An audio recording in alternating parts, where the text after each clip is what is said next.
people think I was afraid to die alone. That wasn't it at all.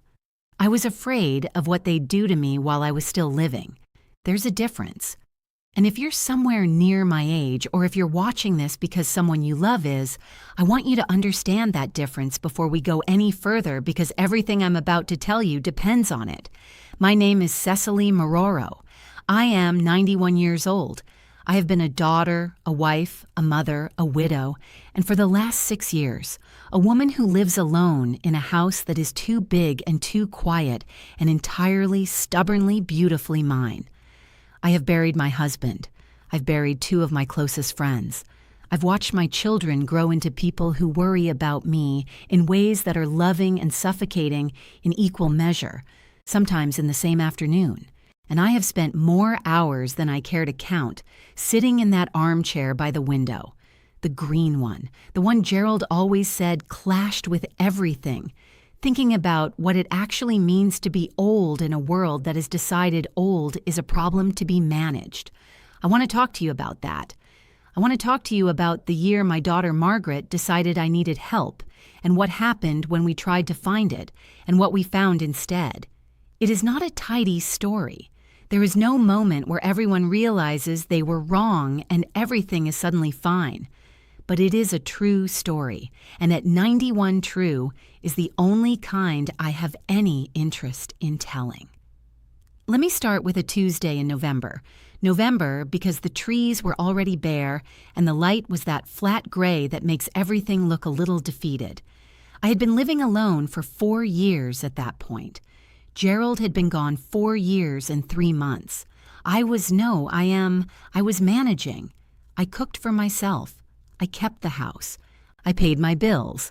Though I'll admit the online banking still makes me feel like I'm performing a magic trick I don't fully understand.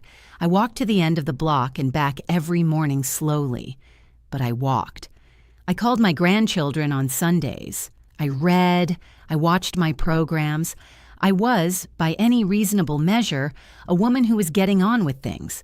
But Margaret had been watching me the way you watch a thing you expect to break. And that November, she called and said, "Mom, I think we need to talk." And I knew the way you know things when you've been a mother long enough, that the conversation she wanted to have was not one I was going to enjoy.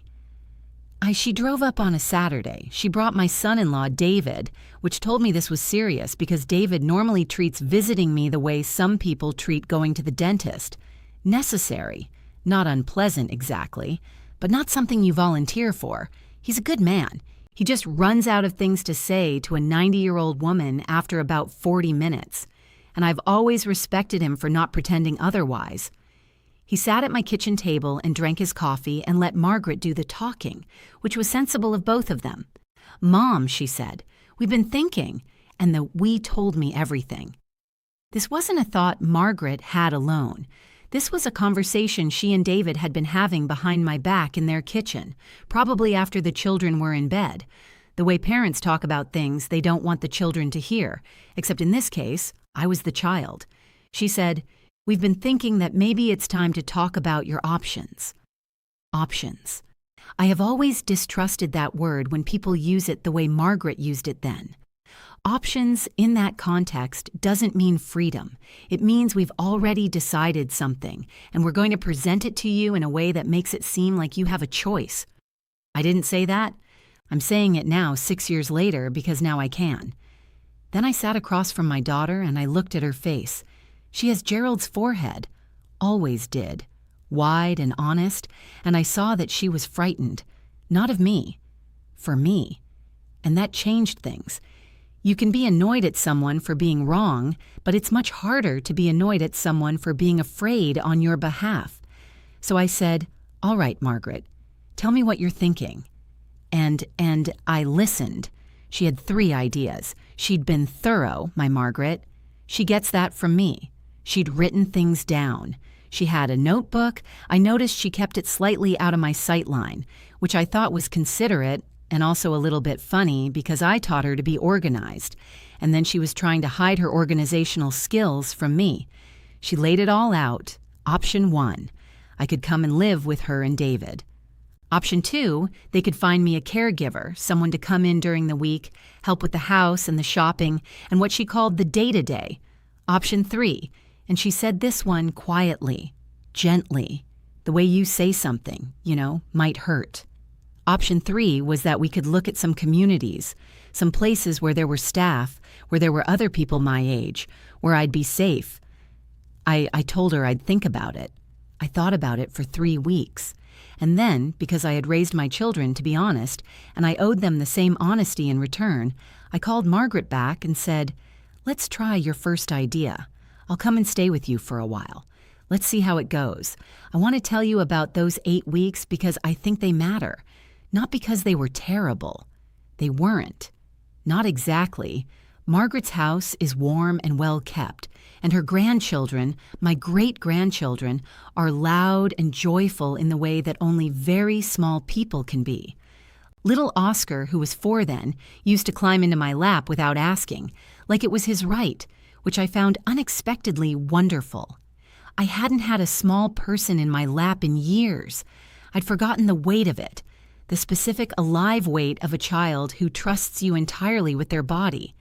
But the thing about living in your daughter's house when you are 90 years old is that you become very quickly a guest. Not because anyone means it, not because Margaret and David weren't kind. They were unfailingly kind. And sometimes that kindness felt like a door closing very softly in my face. They had a routine, a beautiful, busy, tightly scheduled routine that had been built around their lives, their children's school days and football practices, David's work hours, Margaret's as she does something with computers consulting. I've never entirely understood it, but it pays well. And into this routine, I was inserted like a piece of furniture that didn't quite fit, but everyone agreed to work around. Dinner was at 6, not because I wanted dinner at 6. I've never been a 6 o'clock dinner person. Gerald and I always ate late, 7:30, sometimes 8, with the news on low in the background. But 6 was when the children ate, and it was easier if we all ate together. And so I ate at 6 and smiled and was grateful. I woke at 5 in the morning, the way I always have, and lay still in the dark of the guest room, so I wouldn't disturb anyone. The guest room had a good mattress. It smelled of the lavender Margaret puts in the linens, which is lovely, objectively lovely, and not the smell of my house. Not Gerald's smell, which was, well, that's gone from everywhere now, except sometimes. Sometimes in the back of the wardrobe, I think I catch something. Maybe that's just longing making things up. At my age, longing is very creative, and I was helpful where I could be. I read to the grandchildren. I folded laundry. I still fold laundry faster and cleaner than anyone I've ever met. 60 years of practice will do that. I made my potato soup one Sunday and everyone ate 2 bowls, which pleased me more than it probably should have. But I was also in the way. I heard it once, not clearly, not a full sentence, just a fragment. David's voice through the wall of the kitchen when he didn't know I was in the hallway. Something about the bathroom in the morning and the schedule, and then Margaret's voice. Lower, and then silence. I stood in that hallway for a moment, and I thought, I am the thing they are managing around. I have become a schedule problem. I didn't cry about it then. I cried about it later in the lavender-smelling guest room quietly with my face turned toward the window so the sound wouldn't carry. I wasn't crying from sadness exactly. It was more like, do you know the feeling when you've been holding something heavy for a very long time and you set it down for a moment and your arms start to shake from the relief of it? It was like that. The shaking kind of crying, the kind that comes from finally admitting something to yourself. I called Margaret the next morning and told her I wanted to try the second option. She sounded relieved, and I loved her too much to be hurt by that. The caregiver arrived on a Monday morning in January. Her name was Brenda, and she was a brisk, efficient woman of about 55 who had clearly cared for many elderly people and had her methods firmly in place. She was not unkind. She was professional. She arrived at 8 and left at 4 o'clock, And in between, she cleaned my kitchen in a way that meant I couldn't find anything for 3 days afterward. And she made me lunch that was nutritionally appropriate and completely without salt.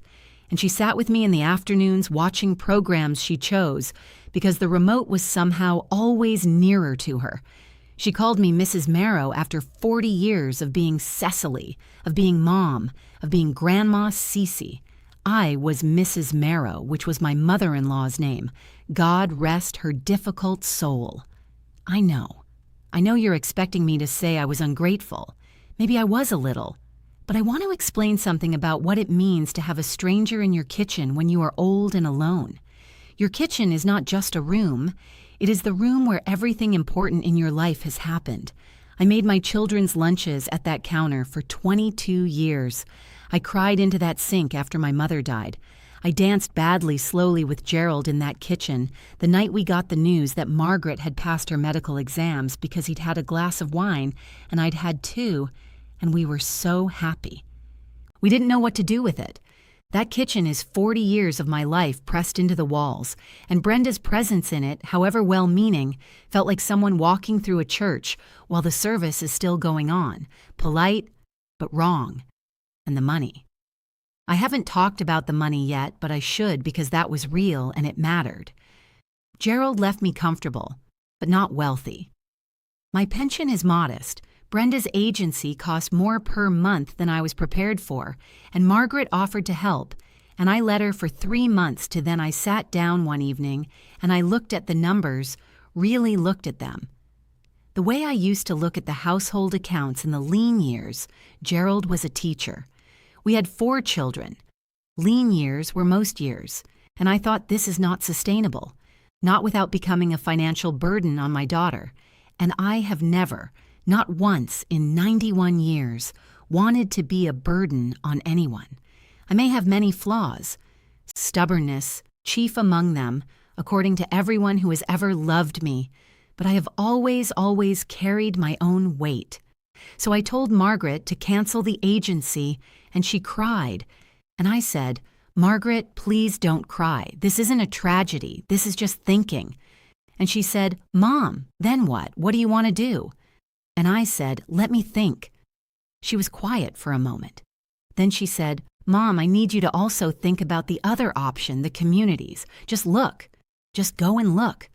I want to be fair. I promised myself I'd be fair about this part because my experience is not everyone's experience. And I know there are places that are good and kind and dignified. I'm not going to tell you that every such place is a warehouse for the nearly dead because that would be dishonest and it would be unkind to the people who work in them, many of whom are doing something genuinely difficult with genuine care. But I will tell you what I felt when we visited the one Margaret had found. A bright place, cheerful colors, a common room with a piano that no one was playing, a garden that was nicely tended, staff who called me sweetheart within 5 minutes of meeting me, which I found notable. They showed me a room to a single room with a window that looked over a courtyard and a bathroom, with handrails and a board on the wall, where they wrote the day's date and the day's activities. And the activities for that day were 9 o'clock morning stretches, 10 o'clock crafts, 12 lunch, 2 o'clock a film, 4 social hour. I stood in that room and I thought, I have been making my own decisions since 1935. I have outlived a depression, a war, 4 presidents I liked and 6 I didn't. And I have been making my own decisions every day of my life for 9 decades. And now, a cheerful young woman with a clipboard is going to tell me that at 2 o'clock I will watch a film, and at 4 I will socialize. I have never, not once in my entire life, socialized on a schedule. I smiled. I said, "How lovely." I asked very polite questions, and on the drive home, I looked out the window of Margaret's car and I thought, not yet. I am not ready to give up the thing that makes me me, because the thing that makes me me is the right to decide what I do at 2 o'clock in the afternoon. That right is not a luxury. At 91, after everything life takes from you, the husband, the strength, the steadiness of your hands, the friends who leave one by one until you have to count them on one hand and still have fingers left. That right is the last essential thing, and I wasn't ready to hand it over to a clipboard. I told Margaret, "Not yet, maybe someday, but not yet." And she was quiet in the way that meant she was worried, but she was also somewhere underneath the worry, relieved to hear the fight still in me. Because Margaret has been listening to the fight in me her whole life. Even when it exhausted her, even when we argued about it, and we have argued, believe me, we are two stubborn women who love each other enormously and occasionally cannot be in the same room. And I think some part of her would have been more frightened if the fight had gone. So there we were. No daughter's house, no agency, no community with a 2:00 film, just me and my two big house and the green armchair, and the problem that had not, despite everyone's efforts, been solved. What happened next was not planned. I want to be very clear about that. I did not have an idea. I did not devise a strategy. I was not clever. What happened was that I was tired and lonely, and I went outside to get the mail, which I know sounds small, but some days at 91 going outside to get the mail is an event. An unstanding at the mailbox next to mine, the house next door, which had been empty for 2 years and then in October had suddenly acquired new tenants, was a young woman I had not properly met yet, wrestling with a stroller and a paper bag of groceries, and a toddler who had decided that this moment was the precise moment to sit down on the pavement and refuse to move. She looked the way people look when they have been holding things together all day and have one hand left and they need one more hand. I know that look. I wore it for 15 years of raising children and working and keeping everything moving. I know it in the bones. I said, "Can I hold something?" She looked at me the way you look at someone when you've been running so hard. You've forgotten that other people exist. And then she said, "Yes, please." I held the paper bag.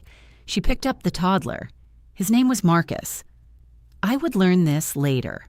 He was 18 months old and already had opinions about pavement. And she got the stroller open and the groceries inside and the baby settled. And then she stood up and looked at me and said, "I'm so sorry, I'm such a mess. I'm Cecily and I'm the opposite of a mess, which isn't always as good as it sounds." She laughed. She had a surprised laugh, the kind that escapes before you can stop it. That was how it started. Not with a plan, not with a program, with a paper bag and a toddler who didn't want to walk. Layla was 29 years old. She had moved in next door from the other side of the city, following a job that had then been eliminated 4 months after she arrived, which is the kind of thing that happens to young people now in a way that would have been unthinkable in my day. But then my day had its own cruelties. I won't pretend otherwise. She was a single mother. The toddler, Marcus, was hers, and there was also a daughter, Priya, who was 7, and had her mother's eyes and her own very definite thoughts about most things. There was no husband currently in the picture, and she didn't offer details, and I didn't ask. When you're 91, you understand that not every story needs its full context to be understood. The important thing was she was alone in a new place with 2 small children and a job search that wasn't going well, and no one to call at 7 in the morning when Marcus had a fever and she needed to get Priya to school. She had no one to call. That was the thing that got me. Oh, I've had that. I've been that. Not at 29. Gerald and I were together by 29 for better or worse, and some days both. But after Gerald died, when the children lived their own lives an hour away, and the phone felt like a prop in a play, and the mornings were so quiet it made your teeth ache. I knew the shape of that particular loneliness. I recognized it in her the way you recognize a language you once spoke. We started small. She would knock on my door in the morning sometimes. Priya needed to be at school by 8:15. Marcus was feverish. Could he just stay with me for an hour while she did the drop-off? Of course he could. Of course. Marcus was not a placid child. He had, as I mentioned, opinions. He had opinions about what to eat and what to touch and what belonged where. Iron in some of those opinions were physically dangerous, but he was also warm and curious. And he used to press his whole face against the glass of my cabinet where I keep the blue dishes, Gerald's mother's dishes, the ones I never use, and breathe on it and look at his own foggy reflection like it was the most interesting thing he'd ever seen. I found that unbearably lovable. Still do. And Priya was 7, which is an age I have always found underrated. 7-year-olds are old enough to have real conversations and young enough to still find old women interesting, rather than embarrassing. She sat at my kitchen table doing her homework while I made dinner. My dinner, the late dinner I'd gone back to eating now that no one else's schedule applied. And she asked me questions the way 7-year-olds do without filtering for what's appropriate. She asked me why my hands shook. She asked me if I'd been alive during the war. She asked me if it was true that people used to have black and white vision, which told me she'd been looking at old photographs and drawn a logical but incorrect conclusion. She asked me once very seriously whether I was afraid of dying, and I said a little, but mostly I'm just very tired by 9 o'clock, and that made her laugh so hard she nearly fell off the chair. I hadn't made a 7-year-old laugh like that in years. I hadn't realized how much I'd missed it. Illa, in turn, started coming to check on me. Not in the Margaret way, not with the clipboard and options energy, not with the weight of worry pressing against everything she said. She just knocked. She brought things sometimes, a container of whatever she'd made for dinner, which was often good and occasionally alarming. She went through a phase with something called shakshuka that I have mixed feelings about. She'd sit in the kitchen while I made tea and talk, really talk, the way people used to talk before everyone started looking at their phones in every available silence. She told me about her mother who lived far away and was ailing, about the job she was trying to find, about Marcus's father eventually in pieces, without self-pity, but also without pretending, about her fears, the real ones, not the polished version. She was afraid she wasn't enough for her children. She was afraid the money wouldn't last. She was afraid she'd made a mistake coming here, and there was no way to know yet whether she had. And I recognized all of it. The specifics were different. Her life and mine are separated by 6 decades and more change than either of us could fully account for. But fear arranged itself the same way in a woman's chest in 1967 and in 2018. I know that now. Fear doesn't update its methods. I told her things too, things I hadn't told anyone in a long time because there was no one to tell them to, or the people I might have told were gone. I told her about Gerald. The real Gerald, not the sanded-down version you present at funerals, but the complicated man who was brilliant and sometimes selfish, and who loved me in ways that were imperfect and real. I told her about the year after he died when I used to leave his coffee cup on the counter in the morning, because I wasn't ready to put it away yet. I told her about my friend Dorothy, to who I've never entirely recovered from losing. Dorothy Sable, who was funnier than anyone I've ever met, and who died of a stroke at 78 in the middle of a sentence, which was, her daughter said, exactly how Dorothy would have wanted it. I hadn't talked about Dorothy to anyone in years because the people who remembered her as I did were mostly gone. Illa didn't know Dorothy, but she listened, and that was enough. It might have been more than enough. It might have been exactly what I needed. By spring, things had shifted in ways that were hard to describe, but impossible to miss. I watched Marcus 2 mornings a week so Illa could go to interviews. Illa's daughter, Priya, had developed the habit of stopping at my door on her way home from school. Just to say hello, she always said.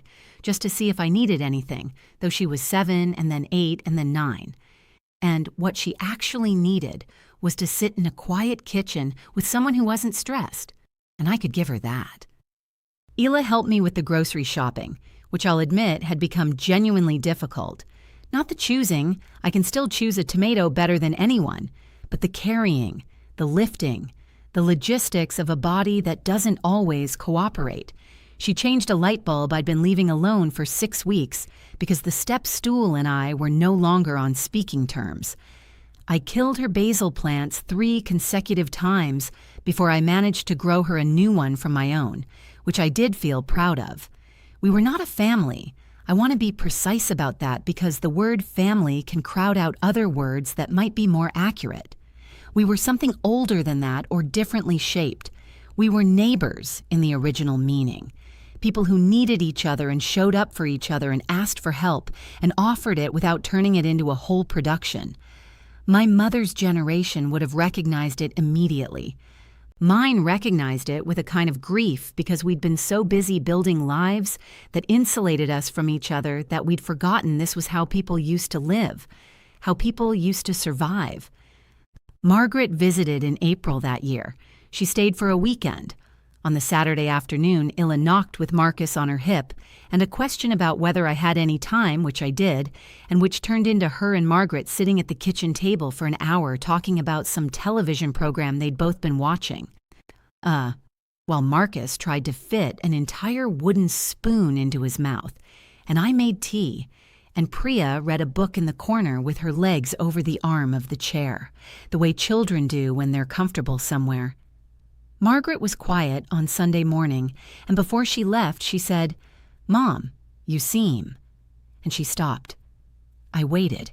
She said, "You seem like yourself." I didn't know what to say to that. I hadn't known I'd stop seeming like myself, but I think she was right. I think somewhere in those months in the business of being useful and being needed and being honest with someone and being listened to in return, I had come back to something I'd been drifting from, not a person I'd been when I was young. You can't go back, and I've never wanted to. There's too much I know now that I didn't then, but the person I'd always been when I was at my most myself, stubborn, interested, particular about tomatoes, willing to kill the basil 3 times before I got it right. I am 91 years old. I live alone. I am still most days afraid, but I have found that fear is not the thing that determines whether you live well. What determines whether you live well is whether you decide every day to keep reaching across the space between yourself and another person and offering whatever you still have to give. I couldn't give my daughter a mother who didn't need anything. I couldn't give Brenda the agency, a woman who wanted to be managed. I couldn't give that cheerful community with its 2:00 film schedule a resident who didn't mind handing over the last of her own authority. But I could hold a paper bag for a tired young woman at a mailbox. I could watch a toddler for 2 hours and marvel at the way he breathed on cabinet glass. I could sit across a kitchen table and tell the truth and listen to truth being told in return and find that the exchange left both of us a little less alone. That's what I found when all the options ran out. Not a solution exactly, more like the thing that was there before we started calling these things solutions. Community, the old kind, the kind that spilled out of proximity and need and the willingness to knock on a door.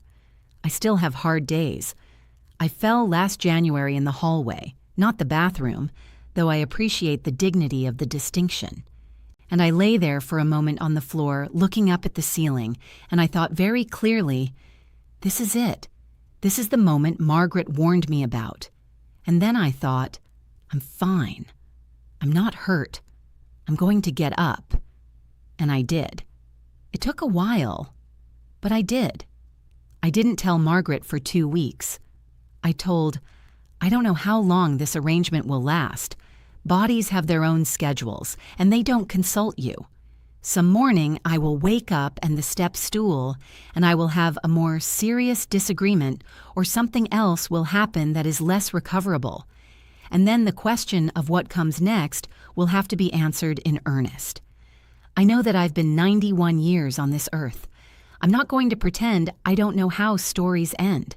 But here is what I know right now in this afternoon, in this green armchair that clashes with everything.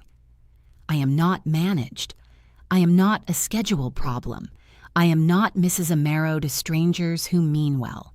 I am Cecily, and I made my own lunch today. And this morning, Priya knocked on the door to show me she lost another tooth, and Marcus, who is 3 now and opinionated about everything, has apparently decided that I am his best friend, which he announced to Layla last week without any prompting and which I found so surprisingly moving that I had to pretend I was looking for something in the kitchen so she wouldn't see my face. Don't go somewhere to be taken care of before you've tried something else. Before you've knocked on a door, before you've held a paper bag, before you've sat across a kitchen table from someone who is struggling in a different direction than you are, and discovered that 2 struggles faced together are sometimes lighter than one. I'm not telling you it's easy. I'm not telling you it solves everything. I'm 91 years old. I'm done pretending that anything solves everything. But I am still here in my house, in my armchair, with my late dinner, and my grandchildren on Sundays, and my neighbor's daughter's footsteps on my porch, and my blue dishes still behind the glass where they belong. That is enough. That is, I have finally understood. Exactly enough.